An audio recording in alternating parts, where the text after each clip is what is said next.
The Irish Wizard, written by Avril Sabine. Book description.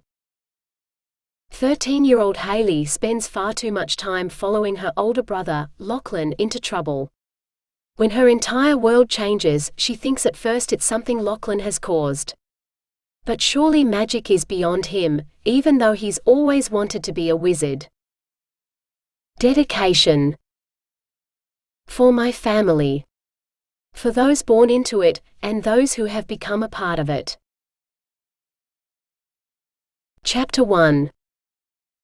Hailey struggled to sit up in her bed, as she pushed the tangled sheets away. She glanced around her room, trying to figure out if the loud popping sound had been part of her dream or an interruption. Nothing seemed out of place. Hearing other bedroom doors open and the sound of footsteps, she stumbled out of bed. Rubbing at her eyes, she crossed the room and reached for her door. Her family stood in the hallway, still in their sleepwear. Hailey looked at her parents first. Her father had the same clear blue eyes and dark brown hair that both she and her 14-year-old brother Lachlan had. Her mother had sandy brown hair and green eyes. Both her parents looked as confused as she felt, so she turned her gaze to her brother, who was a year and a month older than her. He always tried to use this as a reason why she should follow him into some of his crazier schemes. As if those 13 months made him not only older but wiser. "Hey, stop looking at me like that. I haven't done anything this time." Lachlan held up his hands in protest. "And the sun is going to set before it rises today," James muttered. "Come on, confess and get it over and done with." He ran a hand through his dark hair with a sigh. "You lot never believe me." Lachlan stomped back to his room, shutting the door hard behind him. Hailey took a step back when their accusing eyes turned in her direction. "It wasn't me. It was probably a car backfiring. We're just not used to all the noises in this neighborhood yet," Inez suggested. "I'll go down and get breakfast started. It's probably time to get up anyway." The alarm went off in their bedroom, as if to prove her right. "I'll get that if you put the kettle on." James returned to the bedroom. Hailey closed her door, glancing around again. Everything looked normal, but there'd been a sound. She just didn't know what it had been. It was probably some prank her brother was playing on them, and they'd soon find out what it was. She crossed the room to the window and drew the lavender curtains apart to let in more light. She froze, mouth gaping. Closing her eyes, she counted to 10, then opened them again. She closed the curtains. On shaky legs, she made her way to her bed and dropped onto it. "I'm still asleep," she whispered. "I'll lay down and close my eyes. This is all a dream." She did as she said. "Okay. Wake up. Time to wake up." Hailey sat up, eyeing the curtains cautiously. It took all her willpower to cross the room and draw the curtains open again. She leaned weakly against the window, the glass cool against her cheek. "I'm hallucinating." Hailey pushed away from the window, continuing to stare at the impossible. She took another step away from it, trying to figure out what to do. Pressing a hand to her forehead, she held it there for a moment.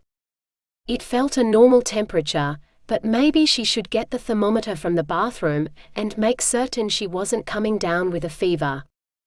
Didn't people with a fever hallucinate? There had to be a perfectly normal explanation for this. The scene outside her window wasn't possible. Stepping into the hallway, her gaze was drawn to her brother's room, her eyes narrowing. This was probably something he'd done, although she had no idea how. She crossed the hallway, flinging his door open. "Hey!" Knock. Lachlan finished buttoning up the shirt of his school uniform. Ignoring him, Hailey moved to his navy curtains and drew them open. "How did you do this?" It had to be her brother. "I haven't done anything." She didn't believe him. He'd had plenty of practice at using an innocent tone and expression over the years. Sometimes he even managed to get it right. Look. Just look out there. Then tell me you didn't do it. Lachlan crossed the room and stared out the window. He groaned. That's not my fault. Drunks are always leaning against the fence, so don't go blaming me. I've got no control over it. Mum's going to be raving about all the pubs in the neighborhood again. I bet she doesn't even let us wait on the footpath for the school bus. What does she think we are? 6 years old? Look. Try and look beyond our yard and fence. Haven't you noticed anything but the drunk? Hailey slowly shook her head. You can be so tunnel vision sometimes. Lachlan faced her. Is that a real word or did you just make it up? He turned towards the window again. Hey. The town's gone. Wow. When Mum wished all the pubs would close down, I bet she never thought they'd actually disappear. You can drop the pretense. How did you do it? She wanted to beg her brother to tell her this was one of his pranks. The alternatives made her want to run and crawl into bed and pull the blankets over her head. And she hadn't had that urge for nearly a decade. Lachlan grinned, facing her again. I know I'm good, but even I'm not that good. This is so awesome. Hailey looked out the window again. It was real? The scene before her was real? Where was the bitumen? The other houses? Cars going past on the street? How is this possible? Are you sure you didn't do anything? How could it all have been replaced with trees, grass, and lots of little hills? She opened the window, smelling only fresh air. Maybe it was real.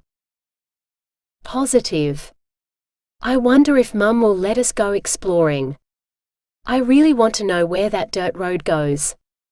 Look at that fellow that's just come up over the rise. I wonder where he's taking all those sheep.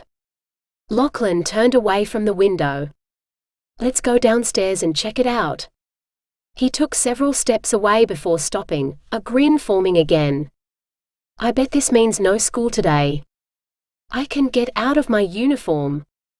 He rummaged in his wardrobe and pulled out a pair of jeans and a t-shirt from the tangled pile of clothes lying beneath the empty coat hangers. Dazed, Hailey retreated to her own bedroom to change out of her pajamas. She automatically pulled on a purple t-shirt and faded blue jeans, still trying to understand what had happened. Nothing made sense.